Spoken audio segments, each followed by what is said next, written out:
Assalamualaikum warahmatullahi wabarakatuh. Kita dimudahkan oleh Allah Subhanahu wa ta'ala untuk duduk bersama di dalam sebuah kajian khusus akhwat muslimat karimat afani Allah wa iyyakum dengan tema hifdzu karamati al-mar'ah al-muslimah, menjaga kesucian wanita muslimah di Markas Rasyula Lidda'wati wa Ta'lim di Bojonegoro, Jawa Timur. Dalam salawat dan salam semoga selalu Allah berikan kepada Nabi kita Muhammad sallallahu alaihi wa ala alihi wasallam, pada keluarga beliau, para sahabat, serta orang-orang yang mengikuti beliau sampai hari kiamat kelak. Dengan nama-nama Allah yang husna dan sifat-sifatnya yang ulia, kita berdoa, Allahumma inna nas'aluka ilman nafi'an wa rizqan tayyiban wa amalan mutaqabbala. Allahumma amin. Ahibati akhawati fillah al-karimat afani Allahu wa iyyakun, saudari-saudari muslimah, ibu-ibu, saudari-saudari muslimah yang saya muliakan karena Allah. Semoga Allah Subhanahu wa ta'ala selalu memberikan afiat kepada kita di dunia dan di akhirat. Pada kesempatan kali ini kita membahas sebuah tema yang berkaitan dengan menjaga kesucian wanita muslimah.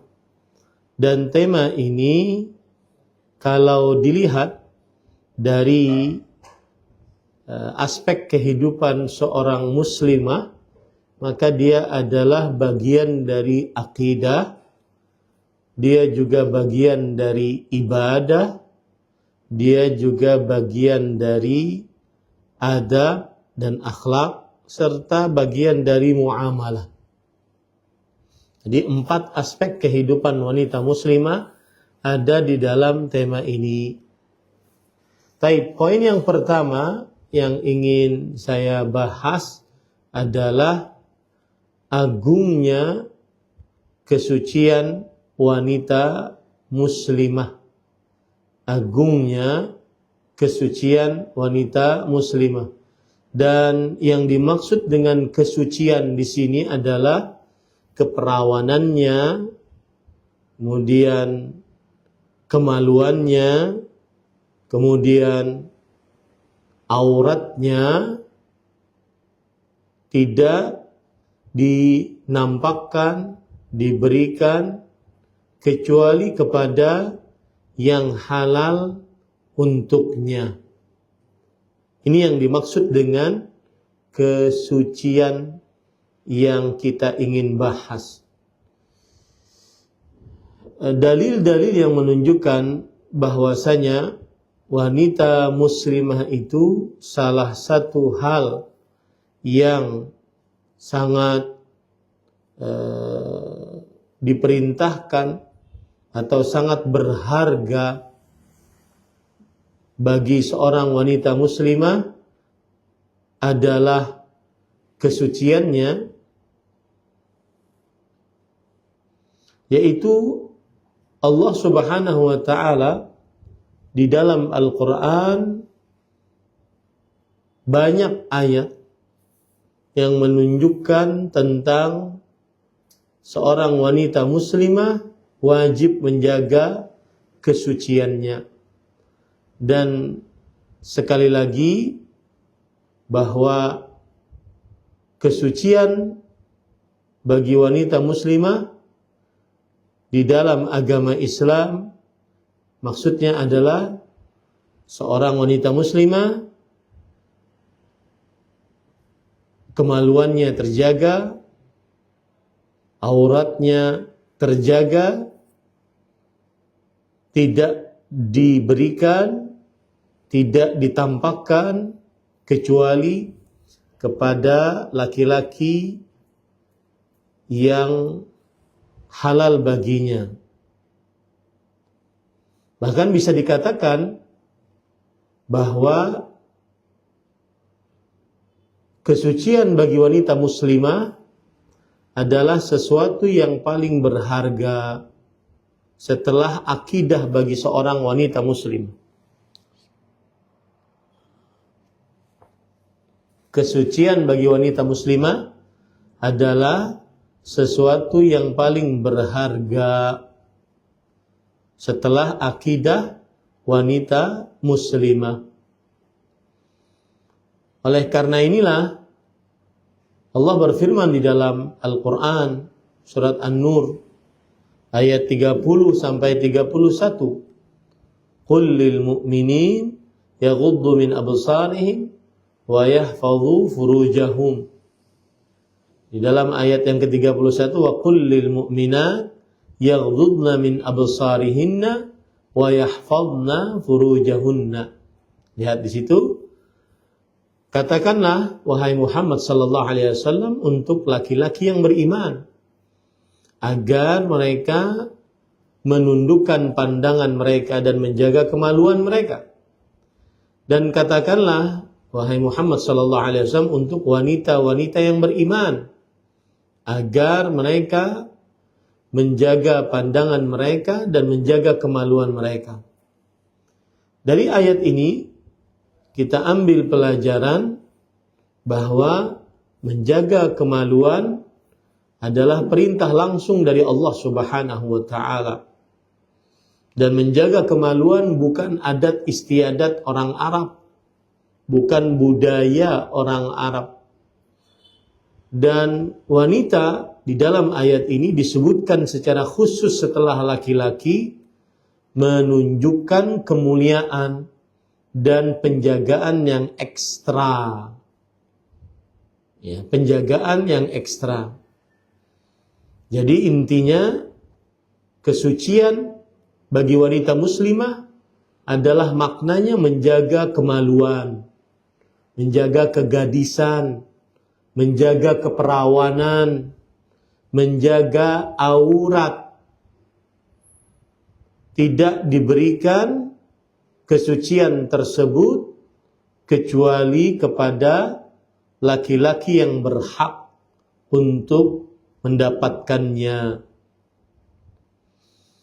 Kemudian juga Allah Subhanahu wa taala menyebutkan di dalam Al-Qur'an tentang diharamkannya perbuatan zina.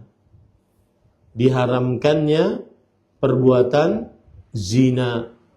Allah berfirman dalam Al-Quran, وَلَا تَقْرَبُوا الزِّنَا إِنَّهُ كَانَ فَاحِشَةً وَسَاءَ سَبِيلًا. Surat Al-Isra ayat 32. Janganlah kalian mendekati perbuatan zina. Sesungguhnya perbuatan zina adalah perbuatan keji, dikejikan oleh akal sehat dan oleh syariat. Dan akhir yang buruk. Perbuatan zina sebagai akhir yang buruk. Bahkan Allah di dalam Al-Quran menjadikan zina qarinus syirk, teman dekatnya kesyirikan. Menjadikan zina sebagai teman dekatnya kesyirikan. Allah berfirman dalam surah Al-Furqan ayat 68 sampai 70. Walladzina la yad'una ma'allahi ilahan akhar wa la yaqtuluna an-nafsa allati harrama Allahu illa bil haqq wa la yaznun.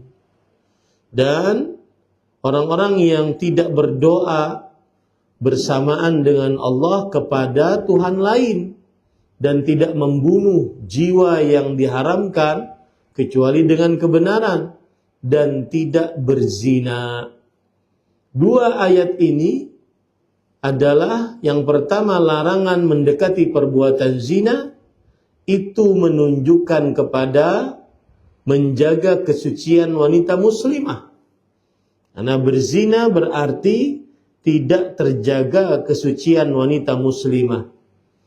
Dan ayat yang kedua surat Al-Furqan menunjukkan kepada sifat hamba-hamba Allah yang maha pengasih adalah yang terjaga dari perbuatan zina dan tidak mengerjakan perbuatan zina. Nah, banyak hadis dan ayat, hadis-hadis terutama yang menunjukkan haramnya perbuatan zina. Itu semua menunjukkan bahwa Islam sangat menjaga kesucian wanita muslimah. Islam sangat menjaga kesucian wanita muslimah. Maka ini yang harus dipahami baik-baik. Dan kesucian wanita muslimah sebagaimana yang sudah saya katakan tadi, dia adalah harta yang paling berharga bagi wanita muslimah setelah akidahnya. Kenapa? Yang ketiga, karena menjaga kesucian wanita muslimah berarti dia sudah mengagungkan hal yang sangat dihormati di sisi Allah Subhanahu wa ta'ala. Pahami itu baik-baik. Seorang wanita muslimah perawan, kegadisannya terjaga, kemaluannya terjaga, tidak berzina, tidak menampakkan aurat, suci dia, maka berarti dia sudah mengagungkan hurumatillah, mengagungkan hal-hal yang diharamkan, yang dihormati di sisi Allah Subhanahu wa ta'ala. Kenapa demikian? Karena menjaga kesucian adalah salah satu dari al-maqasid al-asasiyah al-ulya lisyari'atil islamiyah. Menjaga kesucian adalah salah satu dari tujuan pokok yang paling tinggi di dalam syariat Islam. Kita mengenal bahwa di dalam agama Islam ada 5 yang wajib dijaga. Akidah, nyawa, harta, keturunan, dan kesucian. Kesucian salah satu dari maksud syariat Islam yang paling tinggi di atas muka bumi ini.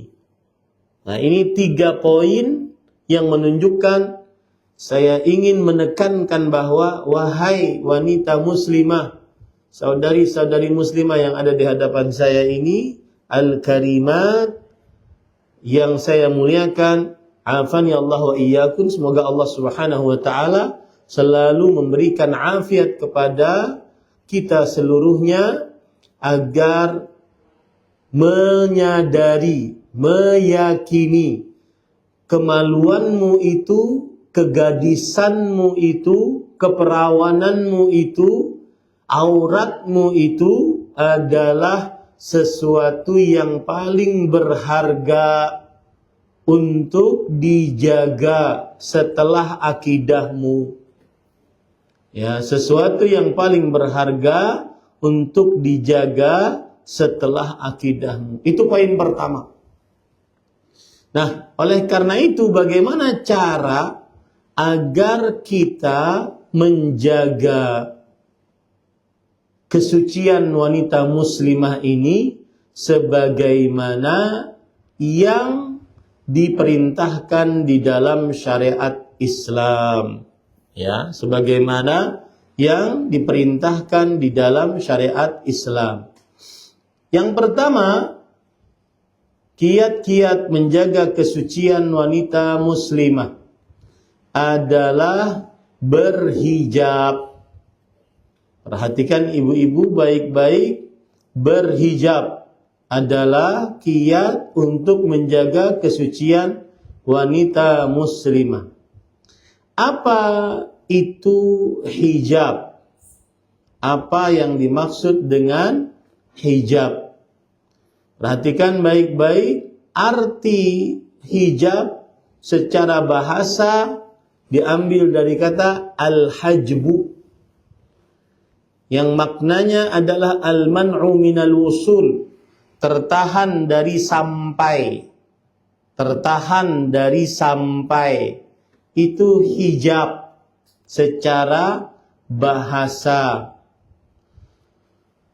Makanya kita mempunyai hajb. Ini alis disebut dengan hajibain, hajiban. Untuk menahan sesuatu yang sampai kepada mata kita. Itu namanya hijab secara bahasa. Allah berfirman di dalam surat Sad ayat 32, hatta tawarat bil hijab, sampai tertutup dengan hijab, sampai tertahan dengan hijab. Arti hijab tertahan dari sampai, ya. Kemudian juga dalam surat Al-A'raf ayat 46, wa bainahuma hijab, antara keduanya ada hijab. Hijab di sini artinya adalah pagar. Tertahan dari sampai karena ada pagar. Ini arti hijab secara bahasa. Kemudian juga di dalam surat Asy-Syura ayat 51, wa ma kana li basharin an yukallimahu Allahu illa wahyan aw min wara'i hijab, yang artinya dan tidak ada manusia seorang pun dibicarai oleh Allah kecuali melalui wahyu atau dari belakang hijab. Artinya dari sesuatu yang tidak nampak, tidak sampai kepadanya. Nah, ini arti hijab secara bahasa. Adapun arti hijab secara istilah syariat, maka perhatikan. Artinya adalah hajbul mar'ati al-muslimah min ghairil qawa'idi minan nisa' an anzarir rijal ghairil maharimi laha. Tertahannya wanita muslimah selain perempuan-perempuan yang sudah menafous dari pandangan laki-laki yang bukan mahramnya. Itulah hijab secara istilah syariat. Ibu-ibu sekarang di balik dinding ini berarti berhijab karena pandangan saya tertahan terhadap ibu-ibu. Itulah hijab.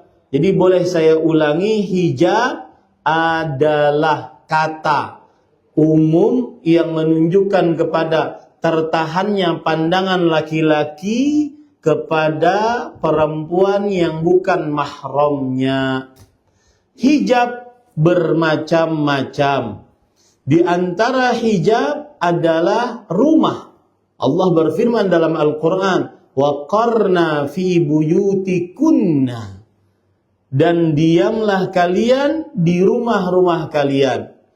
Dan saya berpesan, ibu-ibu saudari-saudari muslimah al-karimat, afani Allah wa iyakun, yang saya muliakan karena Allah, semoga Allah Subhanahu wa taala selalu memberikan afiat kepada kita di dunia dan di akhirat. Sebelum dikenal di dunia media sosial, hijab kita yang paling kuat adalah rumah. Sekarang sesudah adanya media sosial, meskipun perempuan muslimah keluar bercadar, tetapi di dalam kamarnya dia menampakkan dirinya di media sosial, berarti dia tidak berhijab. Jadi hijab adalah kata yang menunjukkan tertahannya pandangan laki-laki kepada perempuan yang bukan mahramnya. Kemudian contoh hijab yang lain adalah niqab. Niqab yaitu cadar. Contoh hijab yang lain adalah jilbab. Jilbab yaitu kain di bawah khimar.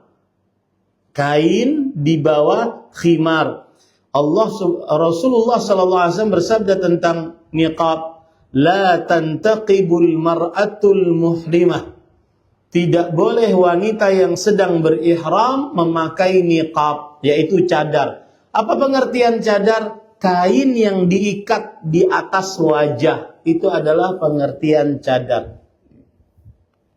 Makanya kalau ada wanita bercadar, kemudian dia berihram, maka kadang-kadang wanita yang bercadar tidak nyaman untuk membuka cadarnya meskipun dia sedang berihram. Caranya bagaimana? Dia julurkan kain dari atas kepalanya menutupi wajahnya. Nah, ini boleh. Kenapa? Karena tidak diikat di atas wajah.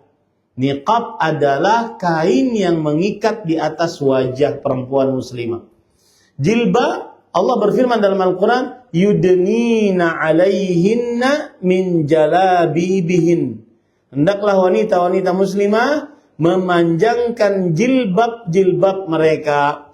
Jilbab-jilbab adalah kain yang menutupi khimar. Kain yang menutupi khimar itu adalah jilbab bagi wanita muslimah. Saya ambilkan contoh ibu-ibu saudari-saudari muslimah yang dimuliakan oleh Allah tentang jilbab, ya. Kemudian apa itu khimar? Nah, contoh jilbab adalah kain yang menutupi wanita muslimah dan dia di atasnya, bentar.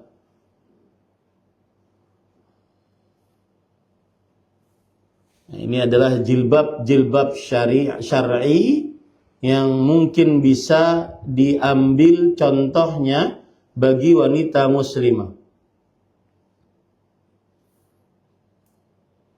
Ini saya nggak koleksi ya ibu-ibu, cuma contoh saja sehingga bisa menjadi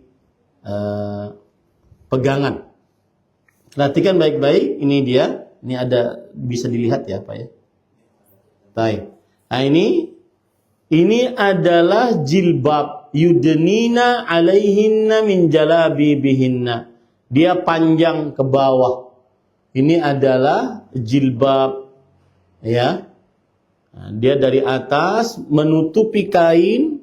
Makanya disebutkan dalam Al-Quran, yudnina alaihinna min jalabibihinna. Dipanjangkan di atasnya dari jilbab-jilbabnya, panjang dia. Kemudian juga, ini bisa seperti ini. Ini juga jilbab, ini panjang, ini kain hitam, ini namanya jilbab, ya. Ini namanya jilbab, kain hitamnya. Nah, di sana ada khimar. Khimar, Allah Subhanahu wa taala berfirman di dalam Al-Qur'an, yaitu وَلْيَضْرِبْنَا بِخُمُرِهِنَّ عَلَى جُيُوبِهِنَّ, yang artinya hendaknya wanita-wanita muslimah menutupi khimarnya di atas dagu, di bawah dagunya. Menutupi khimarnya di bawah dagunya. Nah, ini disebut dengan khimar. Perhatikan di sini saya akan ambilkan contohnya khimar.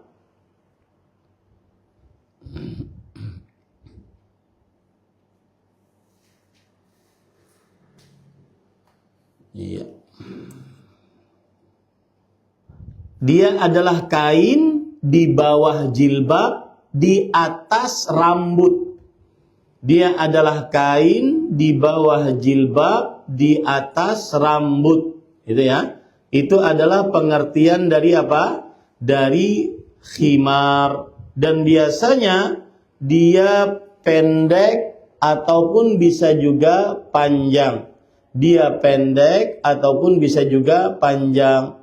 Tetapi dia kain yang di atas rambut, ya. Dia kain di atas rambut. Perhatikan ini.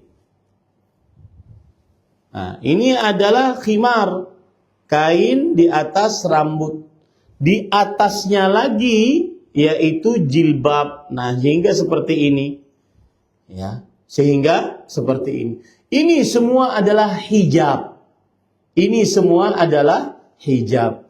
Wanita-wanita muslimah yang tidak memakai cadar biasanya hanya memakai khimar. Khimar di dalam Indonesia namanya adalah jilbab.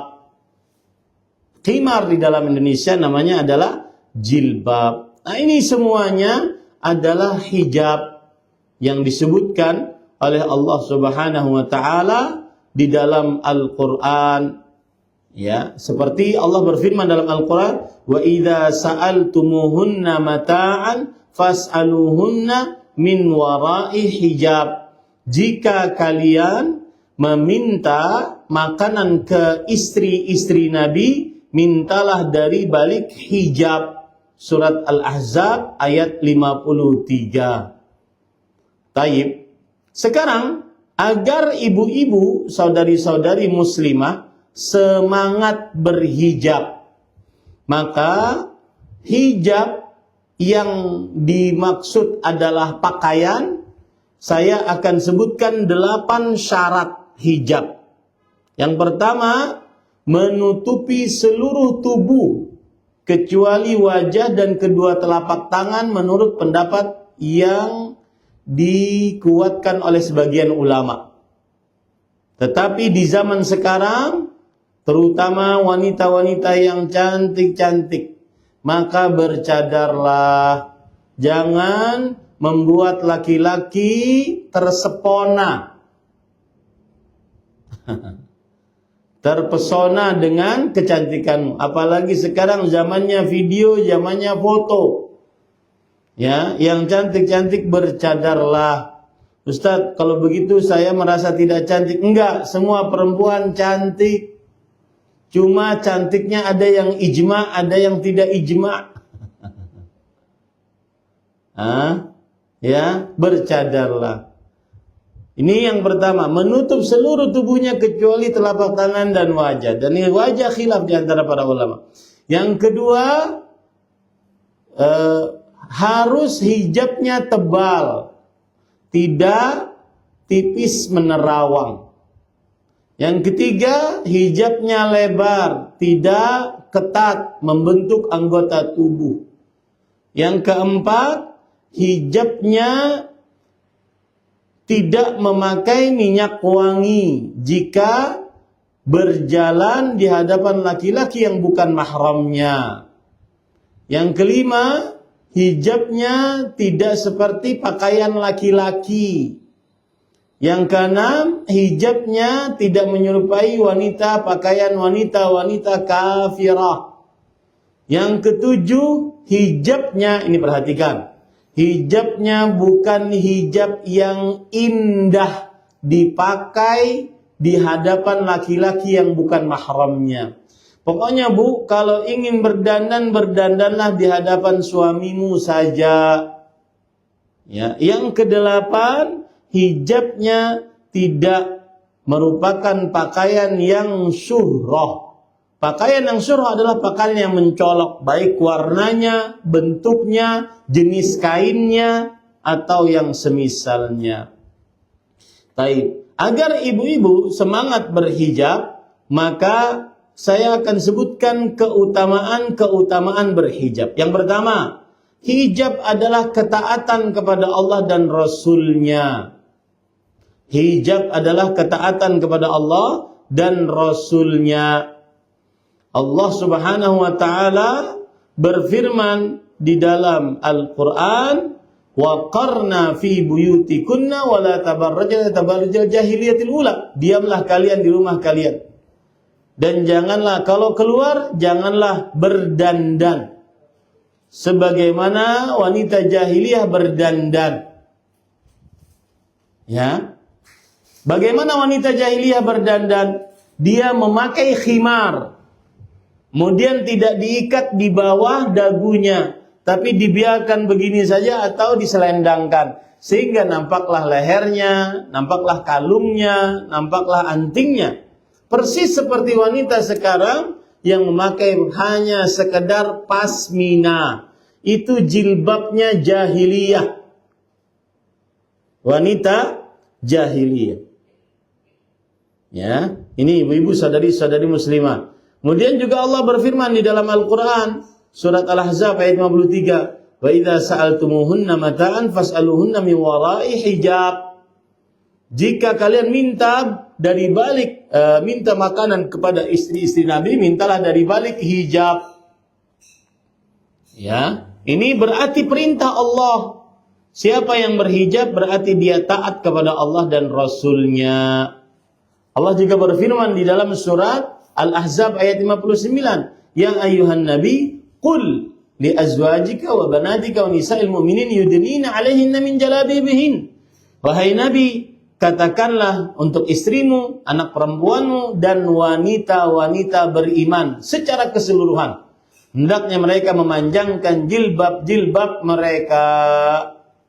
Ini hijab, berarti orang yang berhijab taat kepada Allah dan Rasul-Nya. Yang kedua, keutamaan hijab adalah hijab tanda iman.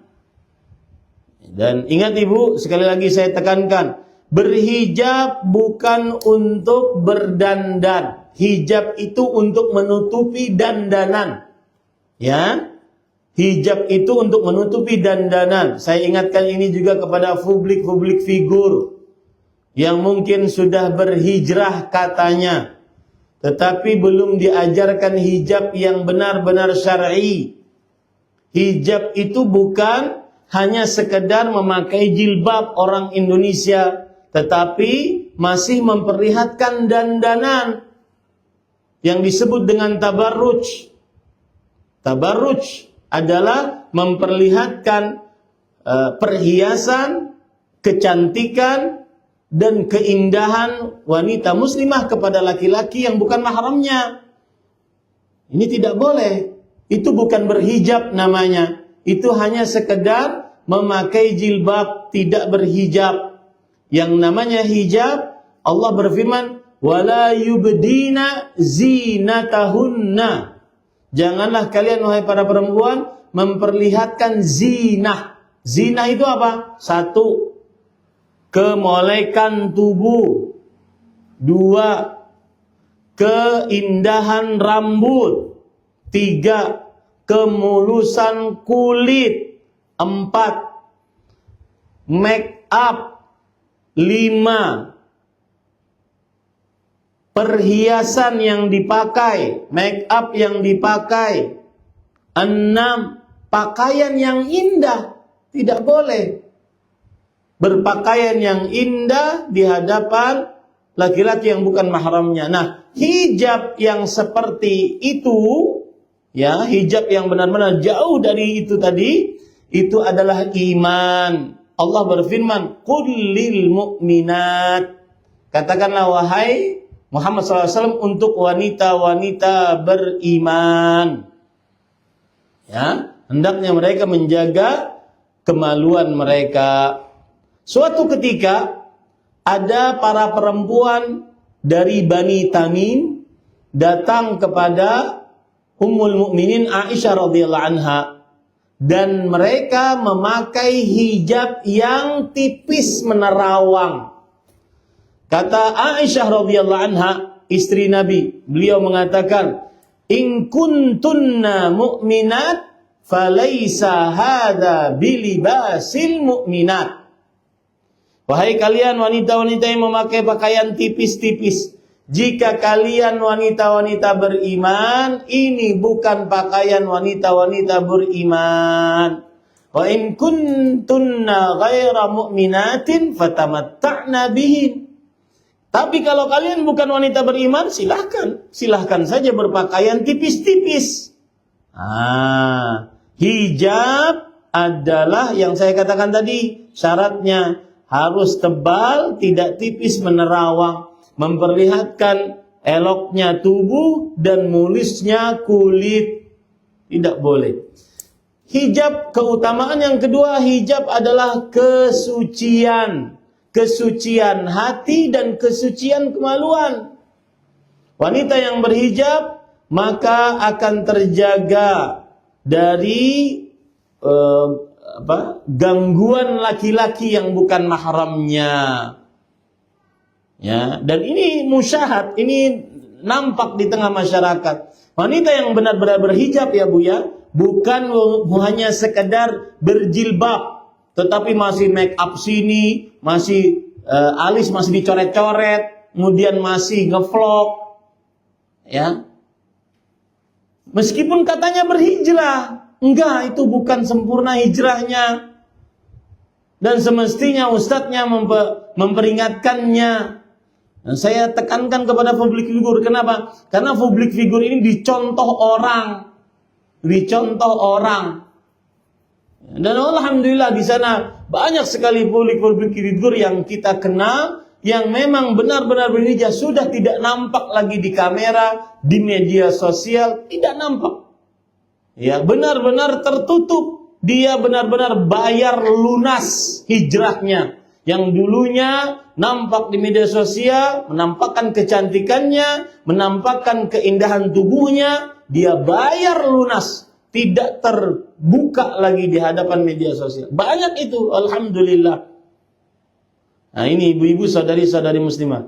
Hijab adalah kesucian. Orang yang berhijab, dzalikum athharu liqulubikum wa qulubihin. Minta makanan dari balik hijab itu lebih suci bagi hati para sahabat dan bagi hati istri-istri Nabi. Kemudian yang keempat, keutamaan berhijab. Hijab adalah iffah. Iffah itu adalah kesucian. Dan ini adalah yang diperintahkan oleh Rasulullah sallallahu alaihi wasallam. Dan ini yang dicontohkan oleh bidadari. Iffah itu terjaga, suci, tidak pernah nampak, bahkan subhanallah. Ya, kalau ada wanita di zaman sekarang seperti salafus saleh terdahulu, dia wali Allah itu. Mereka tidak keluar rumah kecuali 3 kali, kata para salaf. Yang pertama, saat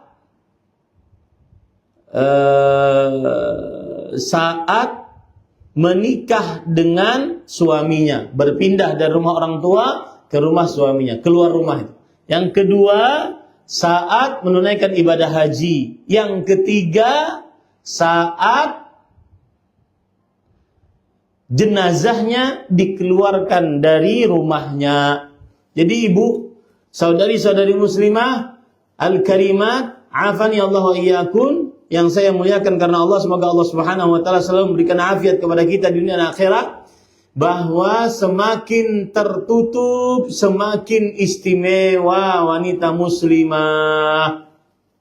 Semakin tertutup, semakin istimewa wanita muslimah. Contoh misalkan para bidadari dalam surat Ar-Rahman ayat 72, hurun maqsuratun fil khiyam. Bidadari yang tertutup di dalam tenda-tenda, tidak pernah terlihat oleh manusia pun. Ya, ini ibu-ibu, saudari-saudari muslimah yang dimuliakan oleh Allah, tidak pernah bersentuhan dengan laki-laki yang bukan mahramnya sekalipun. Makanya Maryam alaihissalam dipilih oleh Allah menjadi ibunda dari Nabi Isa alaihissalam. Dan ketika beliau mendapatkan anak, beliau mengatakan, "Anna yakunu li ghulam wa lam yamsasni bashar." Bagaimana aku bisa memiliki anak laki-laki? Tidak pernah satu orang laki-laki yang bukan mahramku yang menyentuhku. Subhanallah. Nah, ini saya ingin kasih challenge, mukhatarah, perlombaan kepada ibu-ibu, saudari-saudari muslimah. Jangan pernah terlihat oleh laki-laki yang bukan mahram. Jangan pernah tersentuh oleh laki-laki yang bukan mahramnya. Wajah ini mahal, tidak ada yang boleh melihatnya kecuali suamiku yang sah ketika mengakad nikah dengan waliku. Begitu semestinya seorang wanita muslimah. Hijab adalah perhatikan baik-baik keutamaan wanita muslimah yang lain. Hijab adalah kemalu, menunjukkan kepada sifat malu. Semakin terhijab, semakin malu. Semakin terhijab, semakin malu. Kemudian yang selanjutnya, termasuk dari keutamaan berhijab, hijab adalah sesuai dengan menjaga perasaan pasangan, menjaga perasaan keluarga laki-laki. Wanita berhijab menjaga perasaan kecemburuan keluarga laki-laki. Ya.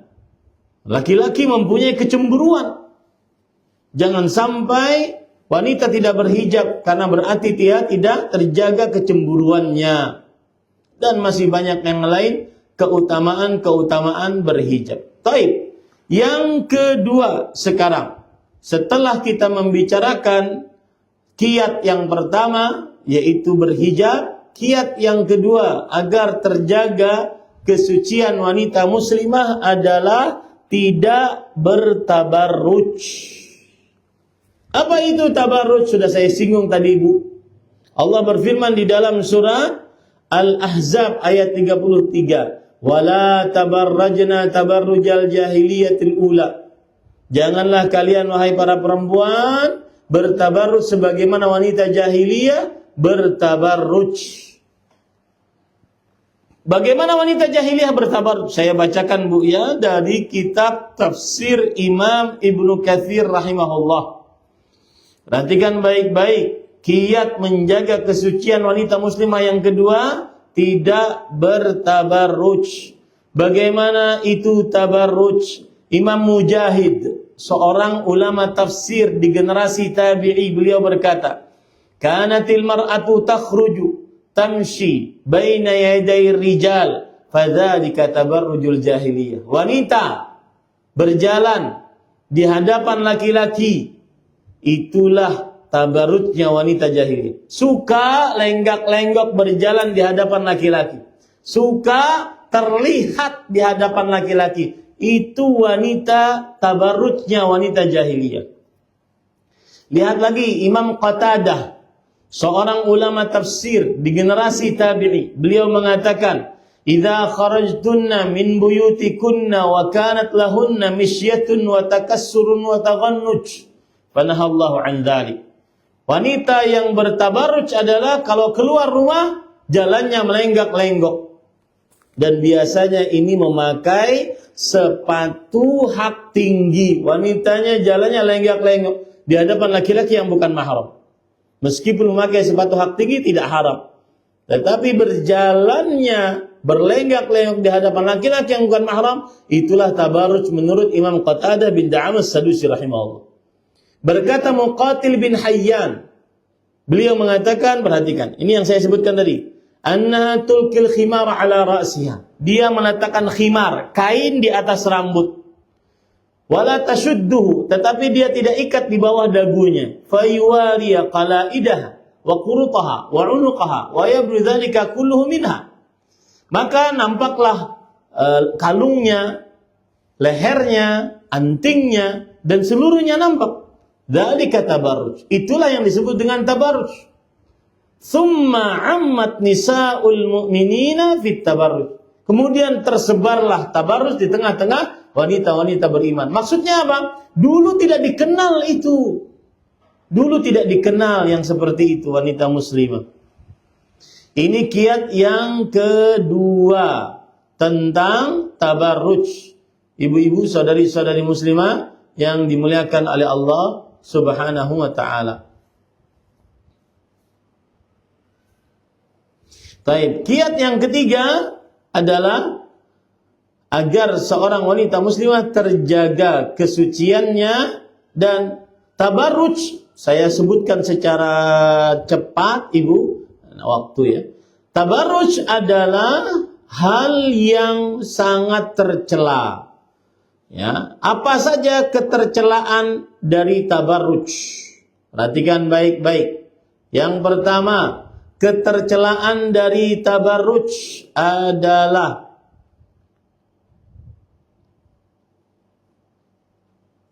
tabarruj maksiat kepada Allah dan Rasulnya. Rasul Shallallahu Alaihi Wasallam pernah dalam hadis riwayat Muawiyah mengharamkan 7 perkara. Yang pertama, an-nawh, meratapi mayat saat ada yang meninggal.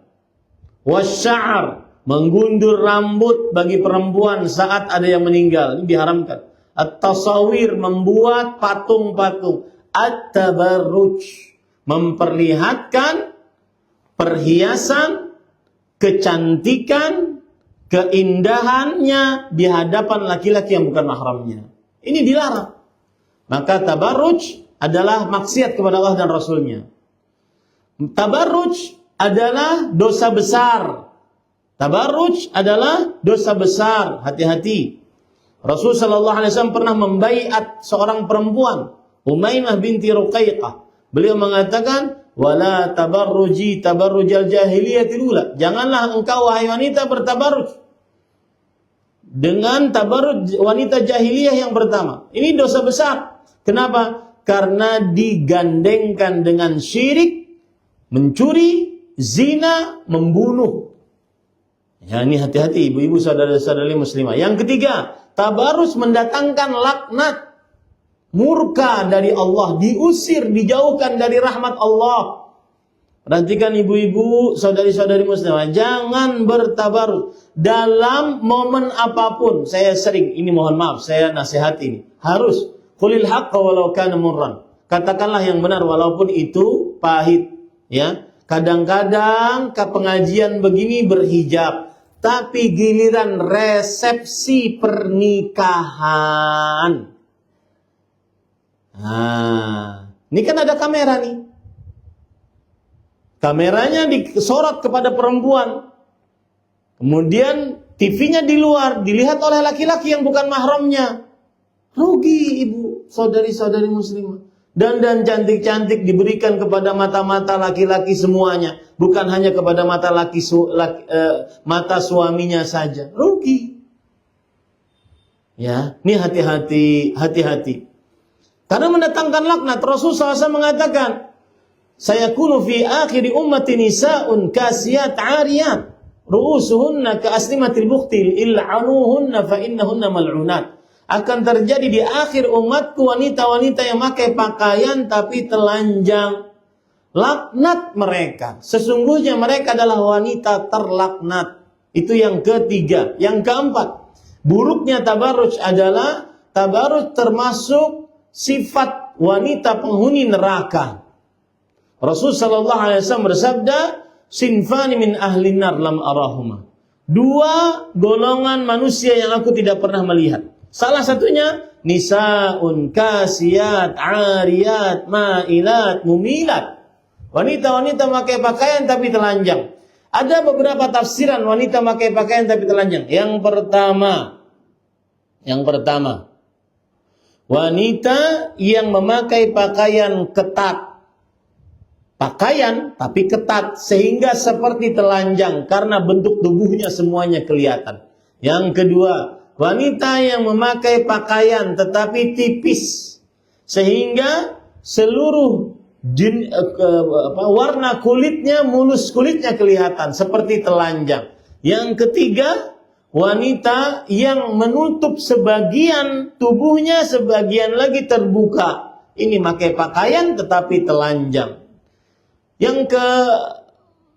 Yang kelima, buruknya tabarruj adalah nanti di hari kiamat wanita yang bertabarruj akan mendapatkan kegelapan jauh dari cahaya. Padahal kita berjalan di atas sirat memerlukan cahaya. Kita berjalan di atas sirat memerlukan apa?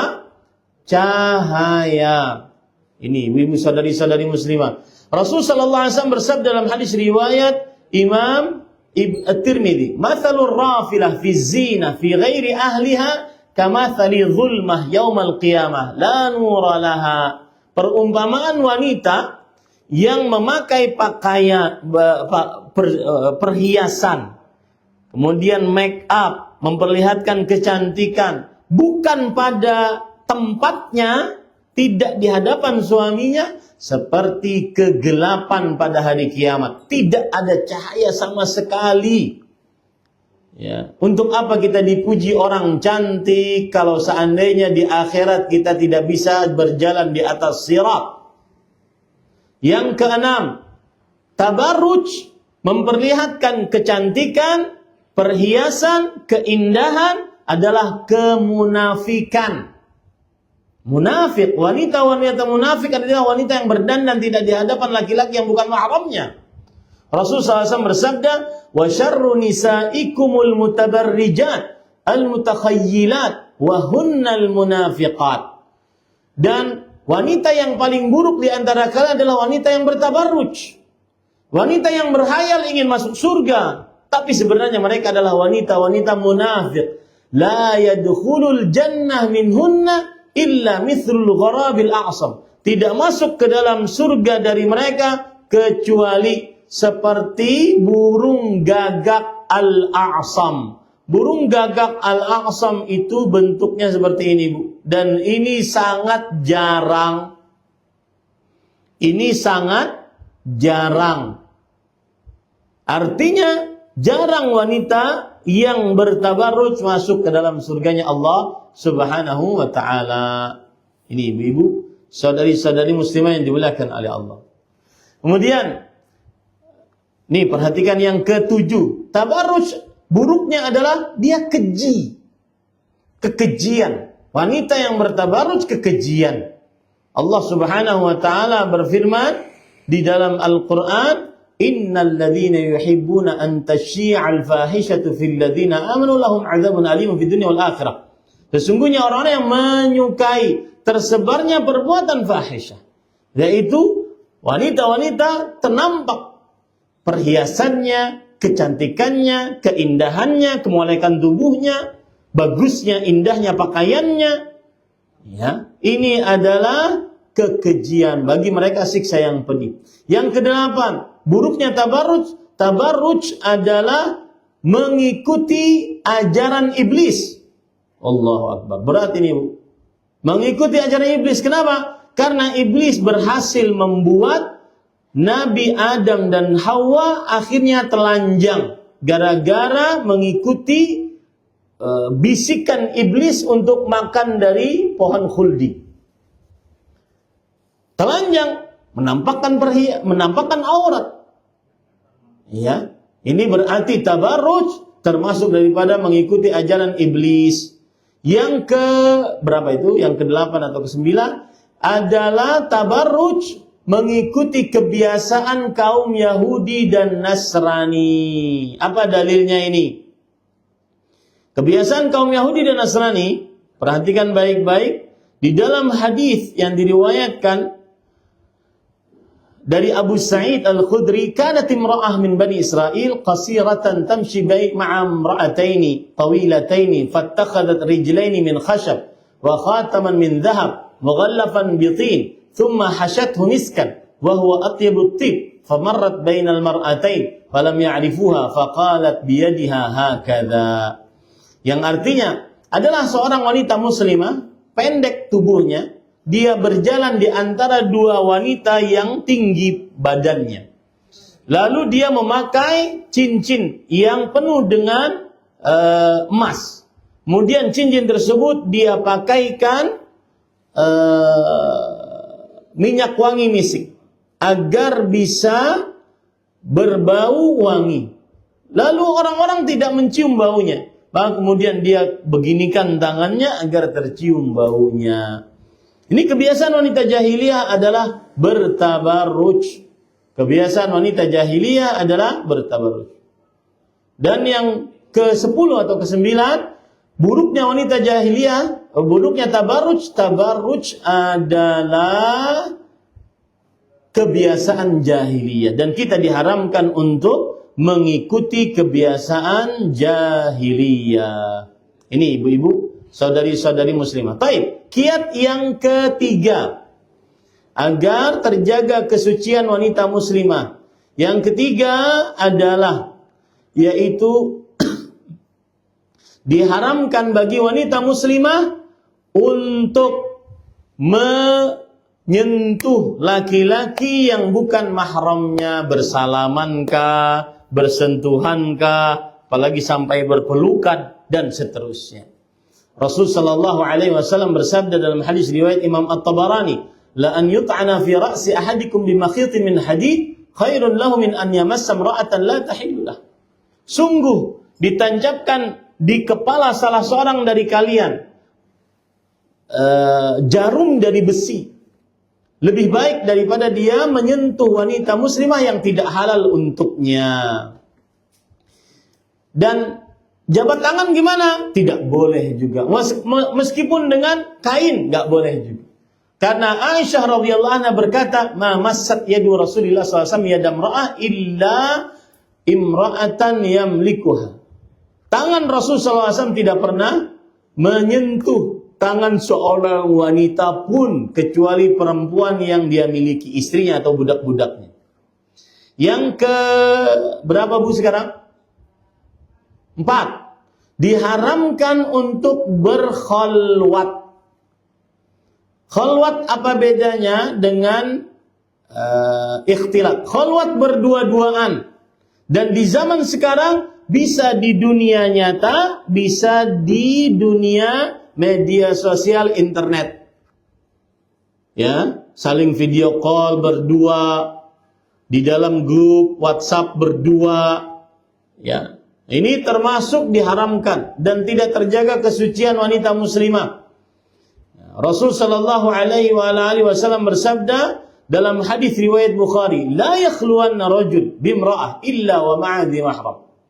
Sekali-kali tidak boleh seorang lelaki berdua-duaan dengan seorang perempuan kecuali bersamanya mahramnya. Dalam riwayat yang lain, riwayat Imam Ahmad, "Ala la yakhluwanna rajulun bimra'ah illa kana thalithuhuma syaitan." Ingatlah, jangan sekali-kali seorang lelaki berdua-duaan dengan perempuan melainkan pihak ketiganya adalah syaitan. Tidak boleh berdua-duaan. Kemudian yang kelima, tidak bersafar tanpa mahram. Bahkan saya lebih condong kepada pendapat meskipun haji wajib, umrah wajibah, tidak bersafar tanpa mahram. Apalagi yang cuma haji sunnah, kemudian umrah sunnah, tidak bersafar tanpa mahram. Karena dulu ketika saya masih eksis menjadi pembimbing umrah atau haji, sekarang sudah pensiun pembimbing umrahnya. Ya, mendingan umrah bersama bestiku, istriku saja. Ya, tidak perlu bimbing perempuan-perempuan lain. Maka sering kita lihat wanita yang bersafar tanpa mahram jadi godaan bagi laki-laki. Dan itu terbukti. Yang kedua, kalau ada apa-apa susah untuk ditolong karena nggak ada mahramnya. Jatuhkah, sakitkah, susah karena tidak ada mahramnya. Rasulullah SAW bersabda, "La tusafil mar'ah illa ma'adhi mahram." Seorang wanita muslimah tidak bersafar kecuali bersama mahramnya. Lalu ada seorang lelaki berkata, "Ya Rasulullah, inna imra'ati kharajat hajah." Wahai Rasulullah, sesungguhnya istriku sedang keluar untuk berhaji. Wa inni kutibtu fi ghazwati kadza wa kadza. Sedangkan aku terdaftar di dalam peperangan ini dan itu. Kata Rasulullah SAW, "Intaliq fahujja ma'am ra'atik." Pergilah berhaji bersama istrimu. Ya, ini menunjukkan bahwa wajibnya bersafar wanita muslimah dengan mahramnya. Yang keenam, diharamkan untuk terjaga kesucian wanita muslimah, diharamkan seorang wanita muslimah tercium bau wanginya oleh laki-laki yang bukan mahramnya, baik di dalam rumah, di luar rumah, ya, tercium bau wanginya oleh laki-laki yang bukan mahramnya. Dalam hadis riwayat Imam An-Nasai, Imam Ahmad, ayyuma imra'atin ista'tarat thumma kharajat famarrat ala qaumin liyajidu rihaha fahiya zaniyah wa kullu 'ainin zaniyah.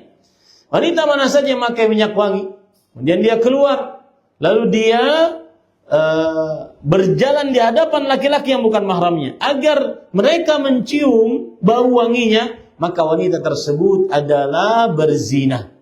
Dan setiap mata berzina.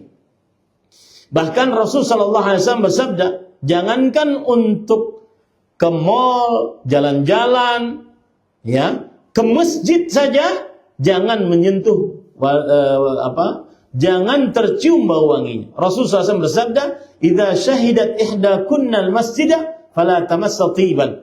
Jika salah seorang di antara kalian berhadir untuk ke masjid, mengerjakan salat bagi perempuan di masjid, maka janganlah menyentuh minyak wangi. Kemudian yang ketujuh, tidak melemah lembutkan ucapan di hadapan laki-laki yang bukan mahramnya, termasuk di dalamnya bernyanyi. Bernyanyi bagi wanita muslimah adalah, apalagi sampai berlenggak-lenggok menjadi biduanita, termasuk dosa besar bagi wanita muslimah. Ini sebelum saya lanjutkan, jika ada pertanyaan-pertanyaan silahkan disampaikan ya. Insyaallah masih ada waktunya. Termasuk dosa besar, ya. Rasul sallallahu alaihi wasallam, Allah berfirman dalam Al-Qur'an pada surat Al-Ahzab ayat 32. Fala takhda'na bil qaul. Janganlah kalian wahai para wanita melemah lembutkan ucapan. Ya. Kalau sedang berbicara dengan laki-laki mungkin karena terpaksa, jangan dilemah lembutkan ucapan. Nah, kemudian yang ke-8 sebelum terakhir, yaitu wanita muslimah diharamkan untuk berikhtilat. Kalau yang pertama tadi istilahnya khalwat, berdua-duaan, ikhtilat bercampur laki-laki dan perempuan tanpa hijab. Dan mohon maaf, ini koreksian dan kritik saya. Sebagian ustadz-ustadz bahkan salafi sudah mulai bermudah-mudah berkajian tanpa hijab, meskipun di hadapannya perempuan-perempuannya berjilbab atau berkhimar atau bercadar, berniqab. Maka lebih selamat seperti ini. Saya di ruangan, ibu-ibu di ruangan yang lain. Saya tidak bisa melihat walau satu helai bulu mata samudra ibu-ibu pun. Karena kan bulu matanya ada yang bergelombang-gelombang samudra gitu ya.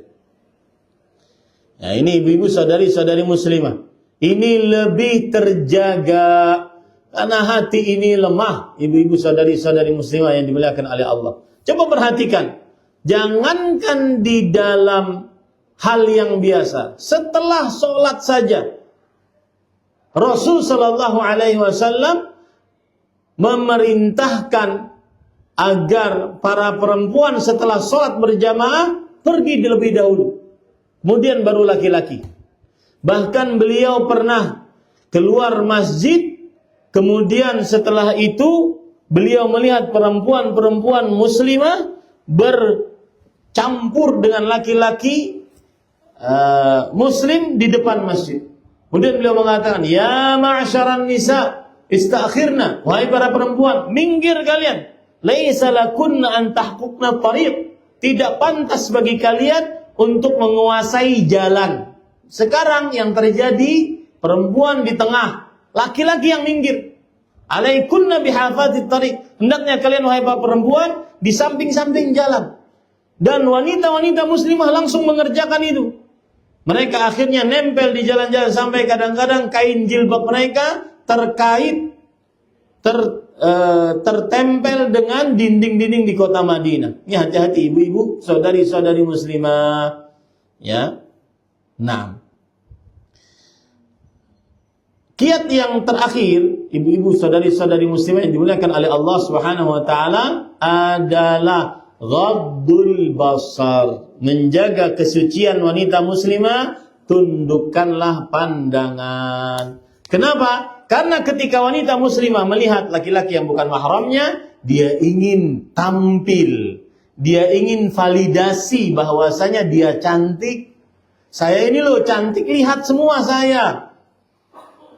Nah ini hati-hati ibu-ibu, ini yang bisa disampaikan. Kalau seandainya ada pertanyaan, bisa disampaikan barang 15 menit, 20 menit. Karena waktu masih ada insyaallah ta'ala. Nanti kita kajian ke tempat selanjutnya.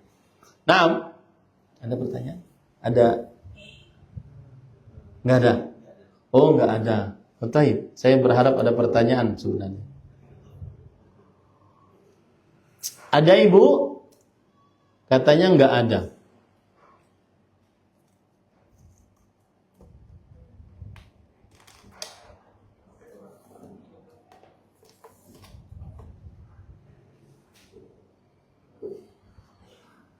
Bagaimana? Baik.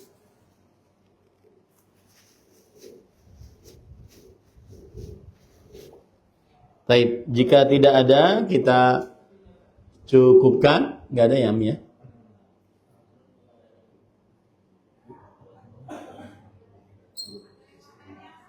Ada Bu? Silahkan Bu. Silahkan. Gimana caranya? Saya ikut saja.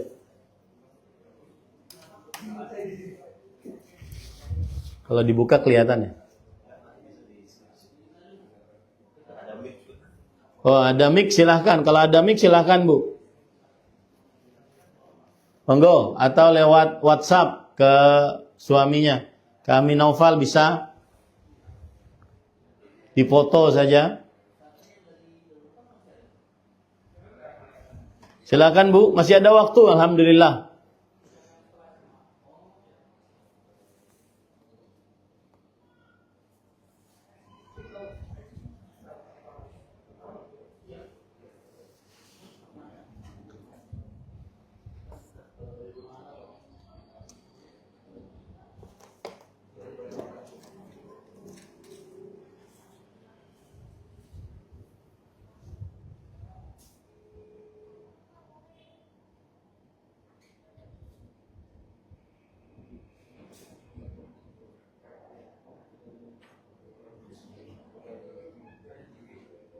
Ada.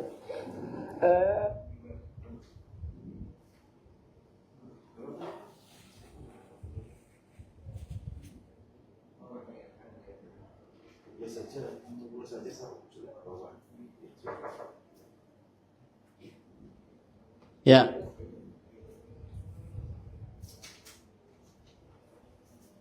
Silahkan yang lain juga jika masih ada.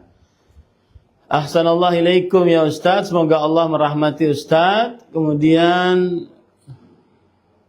saya kerja di salah satu perusahaan dan kadang ada ikhtilat. Bagaimana ya Ustaz, apa saya harus resign? Ini jawabannya adalah tergantung ikhtilatnya bagaimana. Apakah masih bisa dikondisikan atau tidak? Dan yang paling utama adalah kalaupun tidak bisa dikondisikan, maka dia yang mengkondisikan dirinya. Jangan bercampur, ataupun kalau harus bercampur dia harus jaga diri, jaga pandangan, jaga pakaian, jaga kemaluan, jaga perkataan, dan seterusnya. Karena kalau saya katakan nanti resign, mungkin dia akan sulit mencari pekerjaan di zaman sekarang. Ya, maka harus ada hikmah di dalam jawaban ini. Maka saya katakan bahwa harus dia berusaha agar tidak terlalu melapangkan ikhtilatnya. Ya, jangan sampai dia bekerja dengan melapangkan ikhtilatnya. Apa maksudnya melapangkan ikhtilatnya? Artinya begini, dia bermudah-mudah untuk melapangkan ikhtilat tersebut. Dia bisa kondisikan sebenarnya tidak bercampur. Nah, tetapi dia tidak kondisikan. Nah, kondisikanlah agar tidak benar-benar bercampur. Wallahu alam. Pertanyaan yang selanjutnya, bagaimana jika kita bekerja kita bekerja Kadang kita harus menyentuh laki-laki bukan mahram. Oh, bekerja suster ya. Bagaimana jika kita bekerja suster? Kadang kita laki-laki, kadang kita harus menyentuh laki-laki yang bukan mahram atau memeriksa kebutuhan tenaga kesehatan. Jawabannya adalah sama seperti tadi. Apabila ada pasien perempuan, maka suster perempuan yang maju. Apabila ada pasien laki-laki, maka tenaga kesehatan laki-laki yang maju. Kecuali kalau seandainya tidak bisa dan tidak ada yang diharapkan dan tidak bisa dikondisikan, maka pada saat itu masuk ke dalam kaedah-kaedah fikih. Ad-darurat tubihul mahdhurat, perkara yang terpaksa membolehkan yang terlarang. Al-amru idza dhaqa ittasa', sesuatu yang jika dia sempit maka dia akan melebar, dimudahkan dan seterusnya. Ya, tetapi harus dengan takarannya, tidak boleh bermudah-mudah. Seperti misalkan pakai sarung tangan, tidak langsung sentuh, dan seterusnya. Tapi dengan catatan tadi, harus dikondisikan ibu-ibu saudari-saudari muslimah. Sebagai janda, pandangan masyarakat itu kan kurang baik. Kadang mau kajian juga takut. Bagaimana caranya menjaga diri dengan status janda? Statusnya diangkat jandanya, Bu. Nikah. Bu? Dengan apa, Bu? Dengan menikah. Saya berdoa dengan nama-nama Allah yang husna dan sifat-sifatnya yang mulia. Para jandaisme yang hadir kajian ini diberikan suami-suami yang saleh. Amin. Taib. Pertanyaan selanjutnya, bagaimana dengan wanita akhwat pergi ke kajian tanpa mahram dalam jarak menuntut ilmu, dalam rangka menuntut ilmu syar'i? Yang tidak diperbolehkan ibu adalah ketika bersafar tanpa mahram. Adapun di dalam Bojonegoro maka tidak mengapa, dia sedang tidak safar, tetapi harus menjaga adab-adab syar'i tadi yang saya sebutkan. Berhijabnya harus sempurna, jangan sampai dia menjadi godaan orang lain, apalagi para jandaisme tadi. Nah, ada lagi? Cukup? Sampun? Nggih. Ini yang bisa disampaikan. Jazakumullahu khairan ibu-ibu saudari-saudari muslimah. Mudah-mudahan kita bertemu kembali di dalam majlis ilmu yang lain. Kalau tidak bertemu maka sampai jumpa di surga firdausnya Allah Subhanahu wa taala. Subhanakallah bihamdik asyhadu an la ilaha illa anta astaghfiruka wa atubu ilaik. Wa sallallahu ala nabiyina Muhammad walhamdulillahi rabbil alamin. Wassalamualaikum warahmatullahi wabarakatuh.